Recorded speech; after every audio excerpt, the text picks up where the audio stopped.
Welcome back to देसी to विदेशी। हाय। तो आज हम आपको लेके जाने वाले हैं और एक अनोखी चीज़ यहाँ पे दिखाने के लिए, और जो कि इम्पोर्टेंट भी है। जैसे कि मैंने लास्ट वीडियो में आपको बताया था कि स्वीडन में एनवायरनमेंट को लेके लोग कितना ज़्यादा कॉन्शियस है, तो उसी के ऊपर आज और एक वीडियो भी है।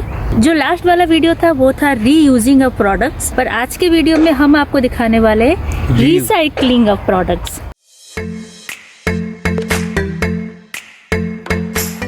अगर आपको पता नहीं है तो हम बता दें कि स्वीडन एक जीरो वेस्टेज नेशन के नाम से जाना जाता है। जो आपको पता है कि इंडिया में हो या एनी डेवलपिंग नेशन आप पकड़ लो या एनी डेवलप्ड नेशन भी पकड़ लो, जो वेस्ट जनरेट होता है फ्रॉम ईच हाउस होल्ड और from the society, it is kind of a headache for all the countries to manage it. हर जगह पे आपका ये होता है कि सिस्टम होता है कि आप गार्बेज लाके कहीं पे एक डंप करते हो, और डंप करने के बाद फिर वहाँ पे फिर लैंडफिल टैक्स भी देना पड़ता है, उसको फिर मेंटेनेंस करना हो, फिर उससे बहुत सारे बीमारी भी फैलते हैं एंड एनवायरमेंटल इफेक्ट भी होता है। But Sweden, it's really amazing to know that कि they use their 99% of the waste generated from throughout the nation. It's a huge numbers. Only 1% of their waste goes to the dumping yard. और ये start होता है आपके घर से ही। तो ये हम आपको दिखाएंगे कि यहाँ पे वेस्ट कैसे घर से ही आप डिवाइड करते हो।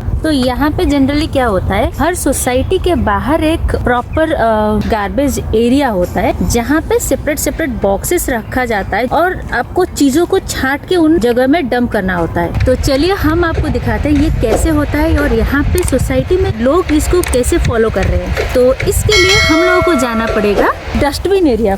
तो ये है वो रूम, यहाँ पे भी हम लोग को एक्सेस लेना पड़ेगा। यहाँ पे कैमरा लगा हुआ है,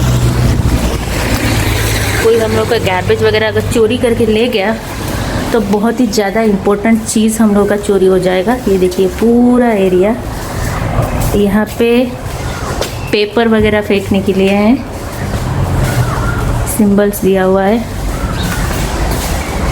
और एंड ये है न्यूज़पेपर फेंकने के लिए, ये कलर्ड ग्लास बॉटल्स फेंकने के लिए, और ये वाइट ग्लास बॉटल्स फेंकने के लिए, और ये प्लास्टिक और कार्डबोर्ड, प्लास्टिक फेंकने के लिए। ये नहीं दिखाओगे, बहुत गंदा है, ये सारा प्लास्टिक है। और ये है, ये क्या है, ट्यूबलाइट्स, और ये ट्यूबलाइट्स वगैरह फेंकने के लिए, ये देखिए। और ये है इलेक्ट्रॉनिक्स, सारा चीज़ फेंकने के लिए, मेटल वगैरह फेंकने के लिए। और ये जो है, ये है फूड वगैरह, अगर आप फेंकना चाहते हैं तो ये कवर लेके फूड गार्बेज वगैरह फेंक सकते हैं, पॉलीथीन में नहीं। ये और ये सारा फूड है, सारा फूड डस्टबिन वगैरह है। और यहाँ पे हैंड सैनिटाइजर, टिश्यू।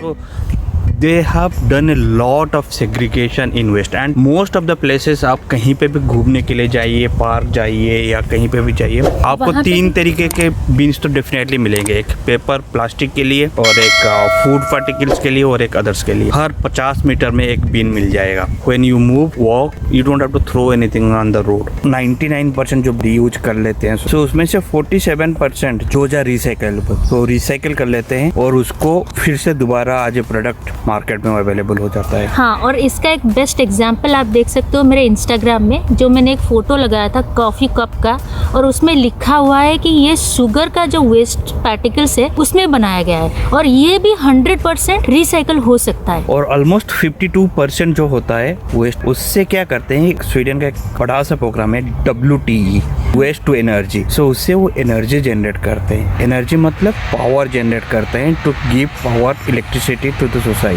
सो उसको जलाते हैं, उस जलाने से बहुत ज़्यादा गैस निकलता है and it gives lot of vapour, जिससे वो टरबाइन घूमता है और टरबाइन से इलेक्ट्रिसिटी जनरेट होता है। ये आपको हम छोटा सा क्लिप ऐड कर देंगे देखने के लिए कि कैसे होता है। और उससे वो जनरेट करते हैं इलेक्ट्रिसिटी, और फिर हर सिटीज़ को, म्यूनसिपैलिटीज़ को इलेक्ट्रिसिटी सप्लाई होता है। तो बाकी बचा 1% जाता है डंप यार्ड को। ऐसा भी नहीं कि हर चीज़ जल जाता है, टाइल्स वगैरह नहीं जलता है, तो वो सिटीज़ में यूज कर लेते हैं रोड कंस्ट्रक्शन वगैरह के लिए। It is one of the nation which is very famous for this its WTE program, waste to energy program. और ऐसा सिचुएशन हो गया है स्वीडन में कि इनका जो वेस्ट है कंट्री में वो सफिशिएंट नहीं होता है, तो they import waste from other countries nearby, जैसे यूके और Italy, and that's kind of a win win situation. जैसे स्वीडन को वेस्ट चाहिए, दे इंपोर्ट इट, और बाकी कंट्रीज को उनको जो वेस्ट फेंकना होता है उसका हेडेक होता है. I mean they can give it to Sweden and live peacefully.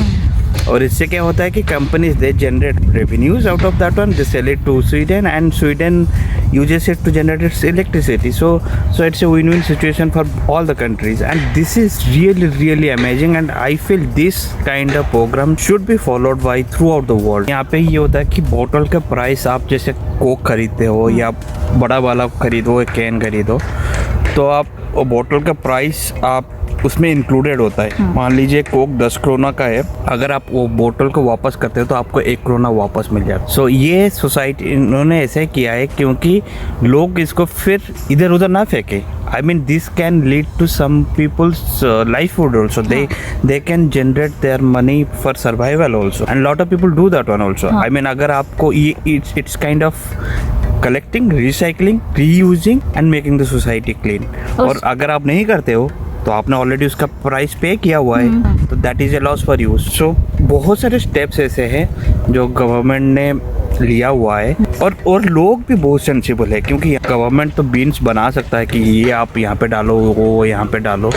लोगों को भी ये फॉलो करना चाहिए, और लोग यहाँ पे बहुत करते हैं.